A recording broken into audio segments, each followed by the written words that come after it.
I've actually sung it, I think, twice. When I pulled out my score to prepare for this performance, I tend to write in my score when I performed things just so I can keep track. And it looks like the first time I sang this was in 2014 and then again in 2019. So this will be my third time, I think. I do remember both performances of doing the piece. My first recollection is that I felt it was difficult musically in some places. I remember there's a movement for the mezzo toward the end that is rhythmically really fast and challenging and pretty intense. And so I remembered that every time I've picked it up. Note to self, work really hard on this section. And it's been interesting, even in the third time of doing it, when I pick it up, it feels new again. So that's always a good thing to remember.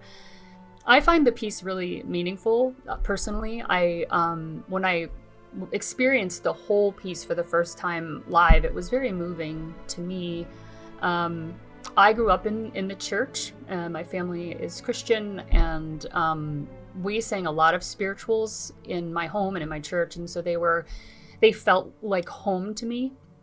And the way that they're woven into this piece is it can be pretty magical. And if you grew up in that tradition and then all of a sudden you're hearing that again, there's something about that feels really like coming home.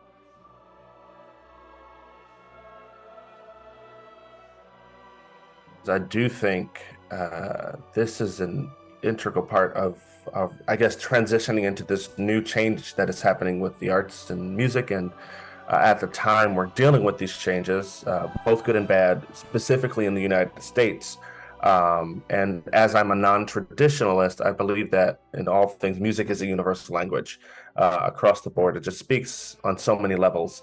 So without it, to me, I think the world will just be silent, and I don't know a single person in my life that doesn't have a musical entropy to them or doesn't feel affected by music. And so when you have something special like this, I think it's important for people to hear it. The piece is relevant. I would say that there are those pieces in history that always feel relevant. And this, for me, is one of those pieces.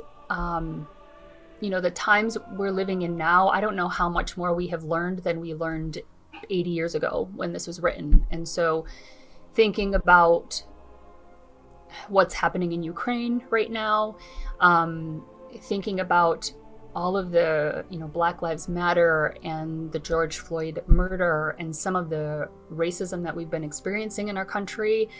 And then to look at this piece that was written 80 years ago but could have been written today is pretty poignant. Apparently humans take a long time to evolve and learn. So I guess that's what I would say is I feel like it continues to be very relevant, even though it was written in a very different time period and in a very different world.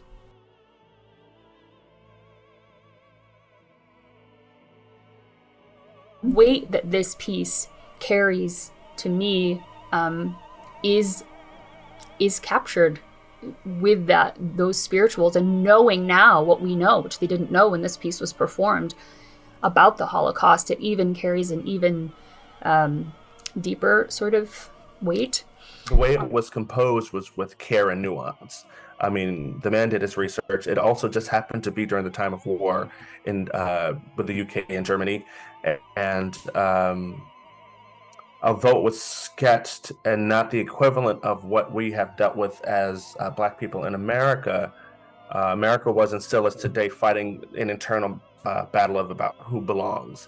And that is the crux of Go Down Moses, is being able to find our place in history, as far as what I'm concerned.